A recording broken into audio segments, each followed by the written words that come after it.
ॐ श्री गणेशाय नमः। श्री सरस्वत्यै नमः। श्री वेदव्यासाय नमः।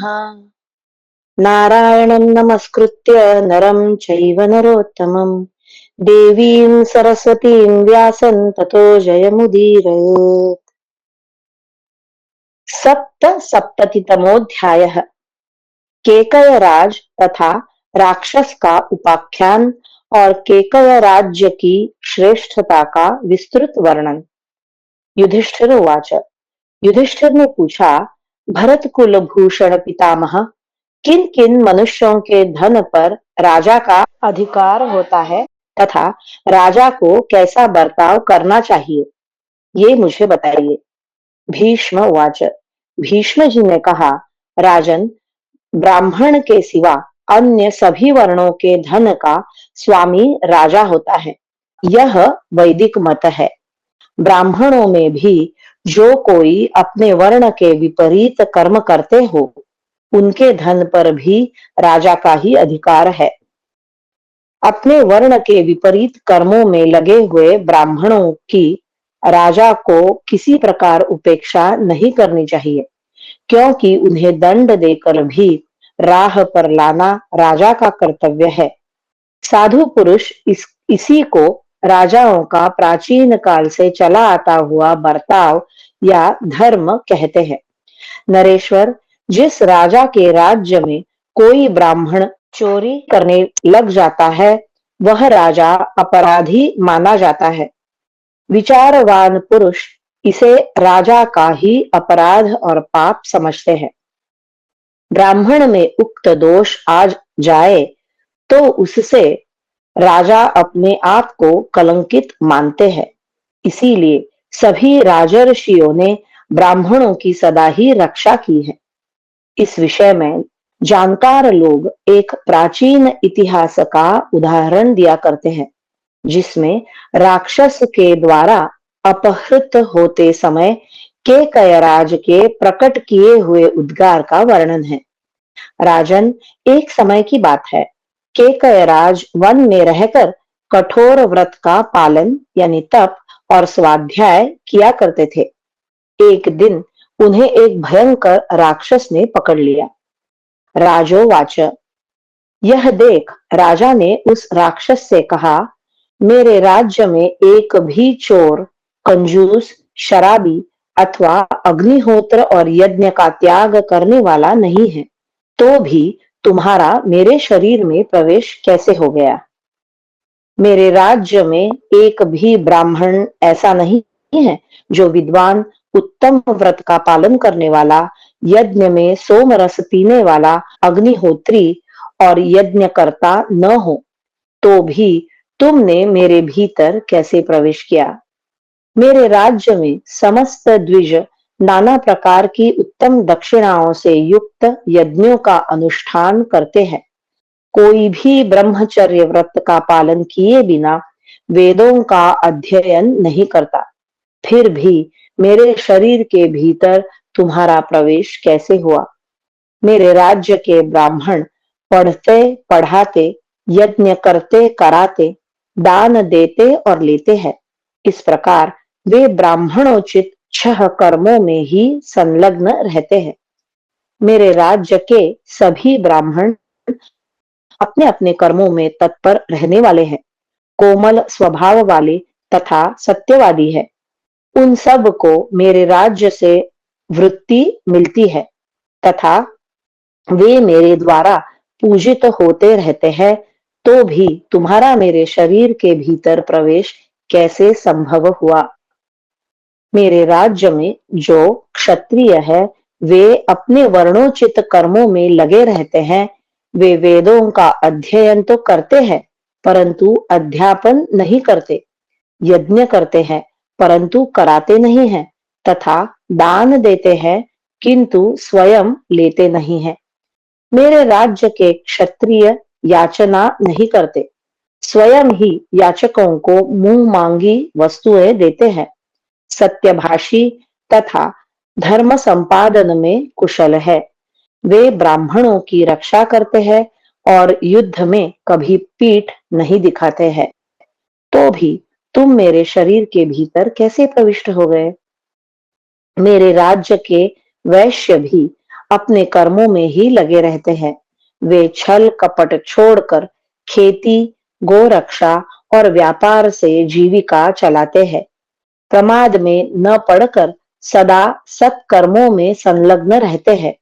उत्तम व्रतों का पालन करने वाले और सत्यवादी है। अतिथियों को देकर खाते हैं, इंद्रियों को संयम में रखते हैं, शौचाचार का पालन करते और सबके प्रति सौहार्द बनाए रखते हैं। तो भी मेरे भीतर तुम कैसे घुस आए? मेरे यहाँ के शूद्र भी तीनों वर्णों की यथावत सेवा से जीवन निर्वाह करते हैं तथा परदोष दर्शन से दूर ही रहते हैं। इस प्रकार वे भी अपने कर्मों में ही स्थित है, तथापि तुम मेरे भीतर कैसे घुस आए? दीन, अनाथ, वृद्ध, दुर्बल, रोगी तथा स्त्री, इन सब को मैं अन्न, वस्त्र तथा औषध आदि आवश्यक वस्तुएं देता रहता हूँ, तथापि तुम मेरे शरीर में कैसे प्रविष्ट हो गए?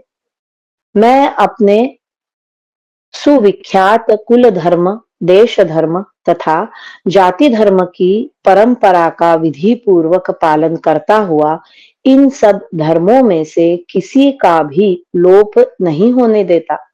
तो भी तुम मेरे भीतर कैसे घुस आए? अपने राज्य के तपस्वी मुनियों की मैंने सदा ही पूजा और रक्षा की है तथा उन्हें सत्कार पूर्वक आवश्यक वस्तुएं दी है। इतने पर भी मेरे शरीर के भीतर तुम्हारा प्रवेश कैसे संभव हुआ है? मैं देवता, पितर तथा अतिथि आदि को उनका भाग अर्पण किए बिना कभी नहीं भोजन करता, पराई स्त्री से कभी संपर्क नहीं रखता तथा कभी स्वच्छंद होकर क्रीड़ा नहीं करता। तो भी तुमने मेरे शरीर में कैसे प्रवेश किया? मेरे राज्य में कोई भी ब्रह्मचर्य का पालन न करने वाला भिक्षा नहीं मांगता अथवा भिक्षु या सन्यासी ब्रह्मचर्य का पालन किए बिना नहीं रहता। बिना ऋत्विज के मेरे यहाँ होम नहीं होता। फिर तुम कैसे मेरे भीतर घुस आए? राज्य सिंहासन पर स्थित होकर भी मैंने सारा राज्य कार्य कर्तव्य पालन की दृष्टि से किया है और कभी सत्य से मैं विचलित नहीं हुआ हूं।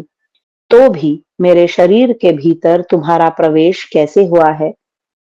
मैं विद्वानों, वृद्धों तथा तपस्वी जनों का कभी तिरस्कार नहीं करता हूं। जब सारा राष्ट्र सोता है, उस समय भी मैं उसकी रक्षा के लिए जागता रहता हूं। तथापि तुम मेरे शरीर के भीतर कैसे चले आए? मैं सब जगह निर्दोष एवं विशुद्ध कर्म करने वाला हूं। मुझे कहीं भी दुर्गति का भय नहीं है। मैं धर्म का आचरण करने वाला गृहस्थ हूँ। तुम मेरे शरीर के भीतर कैसे आ गए? मेरे बुद्धिमान पुरोहित आत्मज्ञानी, तपस्वी तथा सब धर्मों के ज्ञाता है। वे संपूर्ण राष्ट्र के स्वामी हैं।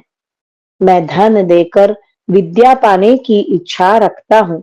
सत्य के पालन तथा ब्राह्मणों के संरक्षण द्वारा अभीष्ट अर्थ यानी पुण्य लोकों पर अधिकार पाना चाहता हूँ तथा सेवा शुश्रूषा द्वारा गुरुजनों को संतुष्ट करने के लिए उनके पास जाता हूँ। अतः मुझे राक्षसों से कभी भय नहीं है। मेरे राज्य में कोई स्त्री विधवा नहीं है तथा कोई भी ब्राह्मण अधम, धूर्त, चोर, अनधिकारियों का यज्ञ कराने वाला और पापाचारी नहीं है। इसलिए मुझे राक्षसों से तनिक भी भय नहीं है। मेरे शरीर में 2 अंगुल भी ऐसा स्थान नहीं है जो धर्म के लिए युद्ध करते समय अस्त्र शस्त्रों से घायल न हुआ हो। तथापि तुम मेरे भीतर कैसे घुस आए? मेरे राज्य में रहने वाले लोग गौओं, ब्राह्मणों तथा यज्ञों के लिए सदा मंगल कामना करते रहते हैं, तो भी तुम मेरे शरीर के भीतर कैसे घुस आए? राक्षस उवाच। राक्षस ने कहा, स्त्रियों के व्यभिचार से, राजाओं के अन्याय से तथा ब्राह्मणों के कर्म दोष से प्रजा को भय प्राप्त होता है। जिस देश में उक्त दोष होते हैं, वहां वर्षा नहीं होती, महामारी फैल जाती है, सदा भूख का भय बना रहता है और बड़ा भयानक संग्राम छिड़ जाता है। जहां ब्राह्मण संयम पूर्ण जीवन बिता रहे हो, वहां यक्ष, राक्षस, पिशाच तथा असुरों से किसी प्रकार भय नहीं प्राप्त होता। केकय नरेश, तुम सभी अवस्थाओं में धर्म पर ही दृष्टि रखते हो, इसलिए कुशल पूर्वक घर को जाओ, तुम्हारा कल्याण हो। मैं अब जाता हूँ। केकयराज, जो राजा गौओं तथा ब्राह्मणों की रक्षा करते हैं और प्रजा का पालन करना अपना धर्म समझते हैं, उन्हें राक्षसों से भय नहीं है। फिर अग्नि से तो हो ही कैसे सकता है? जिनके आगे आगे ब्राह्मण चलते हैं, जिनका सबसे बड़ा बल ब्राह्मण ही है तथा जिनके राज्य के नागरिक अतिथि सत्कार के प्रेमी हैं, वे नरेश निश्चय ही स्वर्गलोक पर अधिकार प्राप्त कर लेते हैं। भीष्म उवाच। भीष्म जी कहते हैं, राजन, इसलिए ब्राह्मणों की सदा रक्षा करनी चाहिए। सुरक्षित रहने पर वे राजाओं की रक्षा करते हैं। ठीक ठीक बर्ताव करने वाले राजाओं को ब्राह्मणों का आशीर्वाद प्राप्त होता है। अतः राजाओं को चाहिए कि वे विपरीत कर्म करने वाले ब्राह्मणों को उन पर अनुग्रह करने के लिए ही नियंत्रण में रखे और उनकी आवश्यकता की वस्तुएं उन्हें देते रहे। जो राजा अपने नगर और राष्ट्र की प्रजा के साथ ऐसा धर्म पूर्ण बर्ताव करता है, वह इस लोक में सुख भोग कर अंत में इंद्रलोक प्राप्त कर लेता है। इस प्रकार श्री महाभारत शांति पर्व के अंतर्गत राजधर्मानुशासन पर्व में केकय राज का उपाख्यान विषयक 77वां अध्याय पूरा हुआ। अष्टसप्ततितमोऽध्यायः।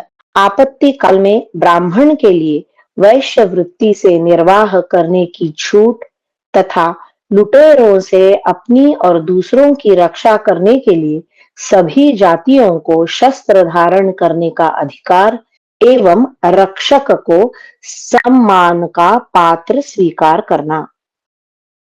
युधिष्ठिर उवाच।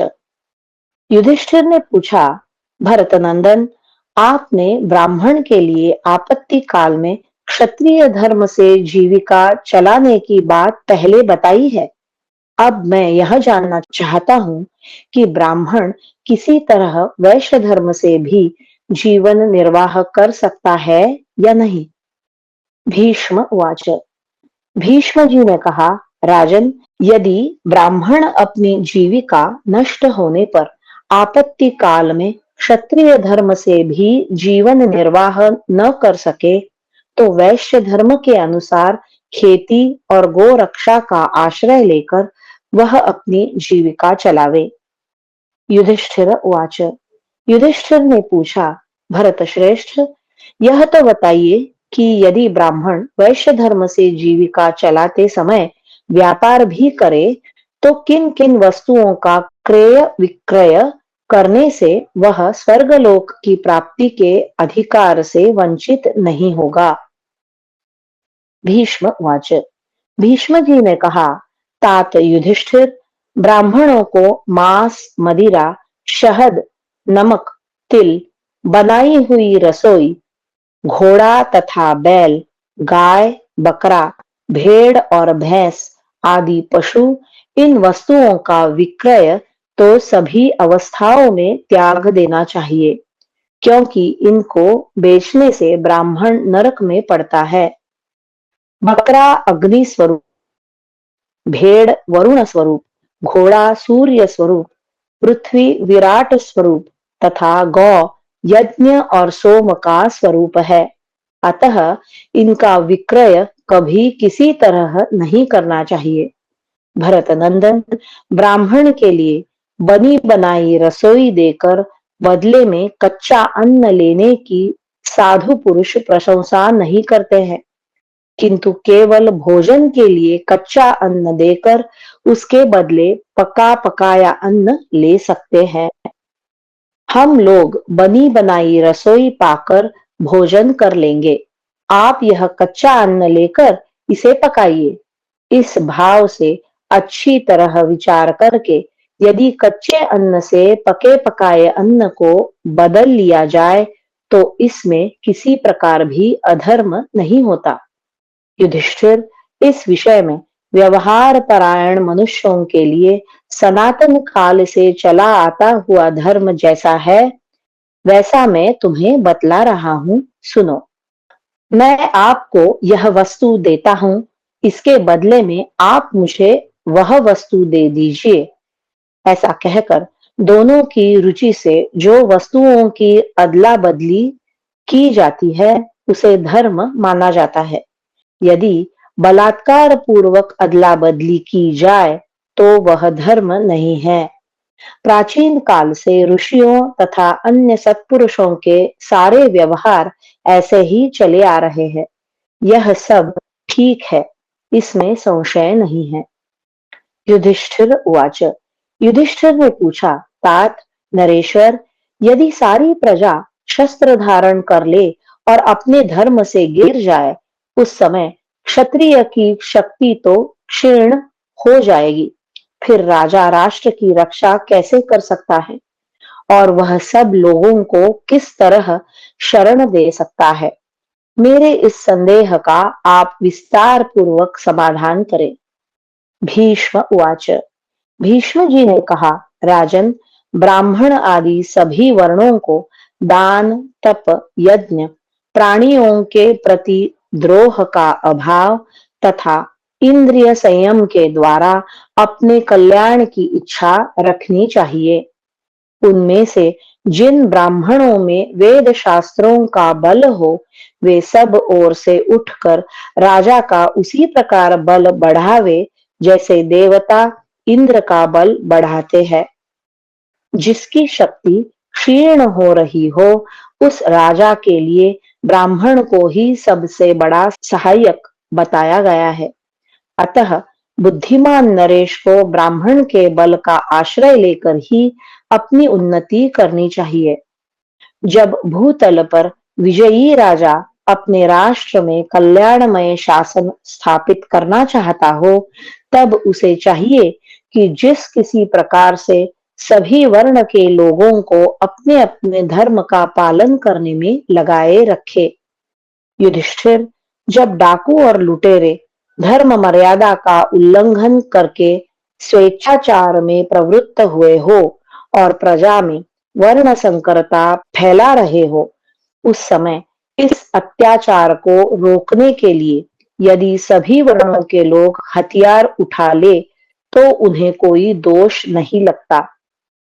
युधिष्ठिर उवाच। युधिष्ठिर ने पूछा, पितामह, यदि क्षत्रिय जाति ही सब ओर से ब्राह्मणों के साथ दुर्व्यवहार करने लगे उस समय उस ब्राह्मण कुल की रक्षा कौन ब्राह्मण कर सकता है? उनके लिए कौन सा धर्म यानी कर्तव्य है तथा कौन सा महान आश्रय? भीष्म उवाच। भीष्म जी ने कहा, राजन, उस समय ब्राह्मण अपने तप से, ब्रह्मचर्य से, शस्त्र से, बल से, निष्कपट व्यवहार से अथवा भेद नीति से जैसे भी संभव हो उसी तरह क्षत्रिय जाति को दबाने का प्रयत्न करे। जब क्षत्रिय ही प्रजा के ऊपर उसमें भी विशेषतः ब्राह्मणों पर अत्याचार करने लगे तो उस समय उसे ब्राह्मण ही दबा सकता है, क्योंकि क्षत्रिय की उत्पत्ति ब्राह्मण से ही हुई है। अग्नि जल से, क्षत्रिय ब्राह्मण से और लोहा पत्थर से पैदा हुआ है। इनका तेज या प्रभाव सर्वत्र काम करता है, परंतु अपनी उत्पत्ति के मूल कारणों से मुकाबला पड़ने पर शांत हो जाता है। जब लोहा पत्थर काटता है, अग्नि जल के पास जाती है और क्षत्रिय ब्राह्मण से द्वेष करने लगता है, तब ये तीनों नष्ट हो जाते हैं। युधिष्ठिर, यद्यपि क्षत्रियों के तेज और बल प्रचंड और अजेय होते हैं, तथापि ब्राह्मण से टक्कर लेने पर शांत हो जाते हैं। जब ब्राह्मण की शक्ति मंद पड़ जाए, क्षत्रिय का पराक्रम भी दुर्बल हो जाए और सभी वर्णों के लोग सर्वथा ब्राह्मणों से दुर्भाव रखने लगे, उस समय जो लोग ब्राह्मणों की, धर्म की तथा अपने आप की रक्षा के लिए प्राणों की परवाह न करके दुष्टों के साथ क्रोध पूर्वक युद्ध करते हैं, उन मनस्वी पुरुषों का पवित्र यश सब ओर फैल जाता है, क्योंकि ब्राह्मणों की रक्षा के लिए सबको शस्त्र ग्रहण करने का अधिकार है। अति मात्रा में यज्ञ, वेदाध्ययन, तपस्या और उपवास व्रत करने वालों को तथा आत्मशुद्धि के लिए अग्नि प्रवेश करने वाले लोगों को जिन लोकों की प्राप्ति होती है, उनसे भी उत्तम लोक ब्राह्मण के लिए प्राण देने वाले शूरवीरों को प्राप्त होते हैं। ब्राह्मण भी यदि तीनों वर्णों की रक्षा के लिए शस्त्र ग्रहण करे, तो उसे दोष नहीं लगता। विद्वान पुरुष इस प्रकार युद्ध में अपने शरीर के त्याग से बढ़कर दूसरा कोई धर्म नहीं मानते हैं। जो लोग ब्राह्मणों से द्वेष करने वाले दुराचारियों को दबाने के लिए युद्ध की ज्वाला में अपने शरीर की आहुति दे डालते हैं, उन वीरों को नमस्कार है, उनका कल्याण हो। हम लोगों को उन्हीं के समान लोक प्राप्त हो। मनु जी ने कहा है कि वे स्वर्गीय शूरवीर ब्रह्मलोक पर विजय पा जाते हैं। जैसे अश्वमेध यज्ञ के अंत में अवभृत स्नान करने वाले मनुष्य पाप रहित एवं पवित्र हो जाते हैं, उसी प्रकार युद्ध में शस्त्रों द्वारा मारे गए वीर अपने पाप नष्ट हो जाने के कारण पवित्र हो जाते हैं। देश काल की परिस्थिति के कारण कभी अधर्म तो धर्म हो जाता है और धर्म अधर्म रूप में परिणत हो जाता है, क्योंकि वह वैसा ही देश काल है। सबके प्रति मैत्री का भाव रखने वाले मनुष्य भी दूसरों की रक्षा के लिए किसी दुष्ट के प्रति क्रूरतापूर्ण बर्ताव करके उत्तम स्वर्गलोक पर अधिकार प्राप्त कर लेते हैं, तथा धर्मात्मा पुरुष किसी की रक्षा के लिए पाप यानी हिंसा आदि करते हुए भी परम गति को प्राप्त हो जाते हैं। अपने रक्षा के लिए अन्य वर्णों में यदि कोई बुराई आ रही हो, तो उसे रोकने के लिए तथा दुर्दांत दुष्टों का दमन करने के लिए इन तीन अवसरों पर ब्राह्मण भी शस्त्र ग्रहण करे तो उसे दोष नहीं लगता। युधिष्ठिर उवाच। युधिष्ठिर ने पूछा, पितामह नृपश्रेष्ठ, यदि डाकुओं का दल उत्तरोत्तर बढ़ रहा हो, समाज में वर्ण संकरता फैल रही हो और क्षत्रिय के प्रजापालन रूपी कार्य के लिए समस्त वर्णों के लोग कोई उपाय न ढूंढ पाते हो, उस अवस्था में यदि कोई बलवान ब्राह्मण, वैश्य अथवा शूद्र धर्म की रक्षा के निमित्त दंड धारण करके लुटेरों के हाथ से प्रजा को बचा ले, तो वह राज शासन का कार्य कर सकता है या नहीं, अथवा उसे इस कार्य से रोकना चाहिए या नहीं। मेरा तो मत है कि क्षत्रिय से भिन्न वर्ण के लोगों को भी ऐसे अवसरों पर अवश्य शस्त्र उठाना चाहिए। भीष्म उवाच। भीष्म जी ने कहा, बेटा, जो अपार संकट से पार लगा दे, नौका के अभाव में डूबते हुए को एक नाव बनकर सहारा दे, वह शूद्र हो या कोई अन्य, सर्वथा सम्मान के योग्य है। डाकुओं से पीड़ित होकर कष्ट पाते हुए अनाथ मनुष्यगण जिसकी शरण में जाकर सुखपूर्वक रह सके, उसी को अपने बंधु बांधव के समान मानकर बड़ी प्रसन्नता के साथ उसका आदर सत्कार करना उनके लिए उचित है। क्योंकि कुरुनंदन जो निर्भय होकर बारंबार दूसरों का संकट निवारण कर सके, वही राजोचित सम्मान पाने के योग्य है। जो बोझ न ढो सके, ऐसे बैलों से क्या लाभ? जो दूध न दे, ऐसी गाय किस काम की? जो बाज हो, ऐसी स्त्री से क्या प्रयोजन है? और जो रक्षा न कर सके, ऐसे राजा से क्या लाभ है? कुंती नंदन, जैसे काठ का हाथी, चमड़े का हिरन, खिजड़ा मनुष्य, ऊसर खेत तथा वर्षा न करने वाला बादल, ये सब के सब व्यर्थ है, उसी प्रकार अपढ़ ब्राह्मण तथा रक्षा न करने वाला राजा भी सर्वथा निरर्थक है। जो सदा सत्पुरुषों की रक्षा करे तथा दुष्टों को दंड देकर दुष्कर्म करने से रोके, उसे ही राजा बनाना चाहिए, क्योंकि उसी के द्वारा यह संपूर्ण जगत सुरक्षित होता है। इस प्रकार श्री महाभारत शांति पर्व के अंतर्गत राजधर्मानुशासन पर्व में 78वां अध्याय पूरा हुआ। 79तमोध्याय ऋत्विजों के लक्षण, यज्ञ और दक्षिणा का महत्व तथा तप की श्रेष्ठता। युधिष्ठिर उवाच। युधिष्ठिर ने पूछा, राजेंद्र, वक्ताओं में श्रेष्ठ पितामह ऋत्विजों की उत्पत्ति किस निमित्त से हुई है? उनके स्वभाव कैसे होने चाहिए तथा वे किस किस प्रकार के होते हैं? मुझे ये सब बातें बताइए। भीष्म उवाच। भीष्म जी ने कहा, राजन, जो ब्राह्मण छंद शास्त्र, ऋक, साम और यजुः नामक तीनों वेद तथा ऋषियों के रचे हुए स्मृति और दर्शन शास्त्रों का ज्ञान प्राप्त कर चुके हैं, वे ही ऋत्विज होने योग्य है। उन ऋत्विजों का मुख्य आचार है राजा के लिए शांति, पौष्टिक आदि कर्मों का अनुष्ठान। जो सदा एकमात्र यजमान के ही हित साधन में तत्पर रहने वाले, धीर, प्रियवादी, एक दूसरे के सुहृद तथा सब और समान दृष्टि रखने वाले हैं, वे ही ऋत्विज होने के योग्य है। जिनमें क्रूरता का सर्वथा अभाव है, जो सत्य भाषण करने वाले और सरल है, जो व्याज नहीं लेते तथा जिनमें द्रोह और अभिमान का अभाव है, जिनमें लज्जा, सहनशीलता, इंद्रिय संयम और मनोनिग्रह आदि गुण देखे जाते हैं, वे ही पुरोहित कहलाते हैं।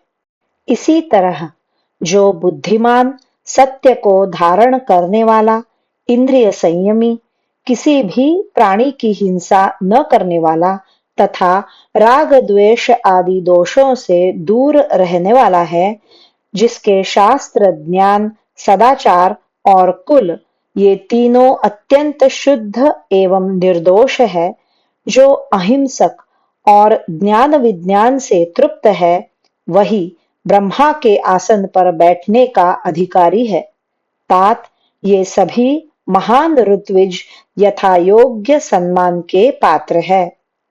युधिष्ठिर उवाच। युधिष्ठिर ने पूछा, भारत, यह जो यज्ञ संबंधी दक्षिणा के विषय में वेद वाक्य उपलब्ध होता है कि यह भी देना चाहिए, यह भी देना चाहिए, यह वाक्य किसी सीमित वस्तु पर अवलंबित नहीं है। अतः दक्षिणा में दिए जाने वाले धन के विषय में जो यह शास्त्र वचन है, यह आपतकालिक धर्मशास्त्र के अनुसार नहीं है। मेरी समझ में तो यह शास्त्र की आज्ञा भयंकर है, क्योंकि यह इस बात की ओर नहीं देखती कि दाता में कितने दान की शक्ति है। दूसरी ओर वेद की यह आज्ञा भी सुनी जाती है कि प्रत्येक श्रद्धालु पुरुष को यज्ञ करना चाहिए। यदि दरिद्र श्रद्धा के बल पर यज्ञ में प्रवृत्त हो और उचित दक्षिणा न दे सके, तो वह यज्ञ मिथ्या भाव से युक्त होगा। उस दशा में उसकी न्यूनता की पूर्ति श्रद्धा कैसे कर सकेगी? भीष्म उवाच।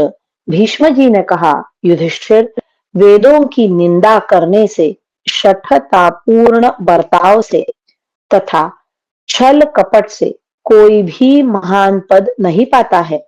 अतः तुम्हारी बुद्धि ऐसी न हो। तात दक्षिणा यज्ञों का अंग है, वही वेदोक्त यज्ञों का विस्तार एवं उनमें न्यूनता की पूर्ति करने वाली है। दक्षिणाहीन यज्ञ किसी प्रकार भी यजमान का उद्धार नहीं कर सकते। जहां धनी और दरिद्र की शक्ति का प्रश्न है, उधर भी शास्त्र की दृष्टि है ही। दोनों के लिए समान दक्षिणा नहीं रखी गई है। दरिद्र की शक्ति को पूर्ण पात्र से मापा गया है, अर्थात जहां धनी के लिए बहुत धन देने का विधान है, वहां दरिद्र के लिए एक पूर्ण पात्र ही दक्षिणा में देने का विधान कर दिया है। अतः तात ब्राह्मण आदि तीनों वर्णों के लोगों को अवश्य ही विधि पूर्वक यज्ञों का अनुष्ठान करना चाहिए। वेदों का यह सिद्धांत है कि सोम ब्राह्मणों का राजा है, परंतु यज्ञ के लिए ब्राह्मण लोग उसे भी बेच देने की इच्छा रखते हैं। जहां यज्ञ आदि कोई अनिवार्य कारण उपस्थित न हो, वहां व्यर्थ ही उदर पूर्ति के लिए सोमरस का विक्रय अभीष्ट नहीं है। दक्षिणा द्वारा उस सोमरस के साथ खरीद किए हुए यज्ञ साधनों से यजमान के यज्ञ का विस्तार होता है। धर्म का आचरण करने वाले ऋषियों ने इस विषय में धर्म के अनुसार ऐसा ही विचार व्यक्त किया है। यज्ञकर्ता पुरुष, यज्ञ और सोमरस, ये तीनों जब न्याय संपन्न होते हैं, तब यज्ञ का यथार्थ रूप से संपादन होता है। अन्याय परायण पुरुष न दूसरे का भला कर सकता है, न अपना ही।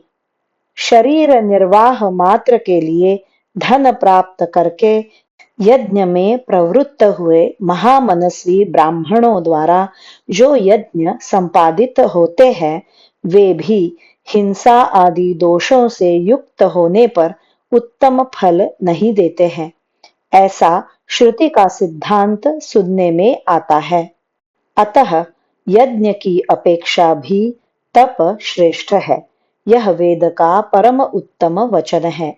विद्वान युधिष्ठिर, मैं तुम्हें तप का स्वरूप बताता हूं, तुम मुझसे उसके विषय में सुनो। किसी भी प्राणी की हिंसा न करना, सत्य बोलना, क्रूरता को त्याग देना, मन और इंद्रियों को संयम में रखना तथा सबके प्रति दया भाव बनाए रखना, इन्हीं को धीर पुरुषों ने तप माना है। केवल शरीर को सुखाना ही तप नहीं है। वेद को अप्रामाणिक बताना, शास्त्रों की आज्ञा का उल्लंघन करना तथा सर्वत्र अव्यवस्था पैदा करना, ये सब दुर्गुण अपना ही नाश करने वाले हैं। कुंती नंदन, दैवी संपदा युक्त होताओं के यज्ञ संबंधी उपकरण जिस प्रकार के होते हैं, उन्हें सुनो। उनके सहायक चित्ती ही श्रुक है, चित्त ही आज्य यानी घी है और उत्तम ज्ञान ही पवित्री है। सारी कुटिलता मृत्यु का स्थान है और सरलता परब्रह्म की प्राप्ति का स्थान है।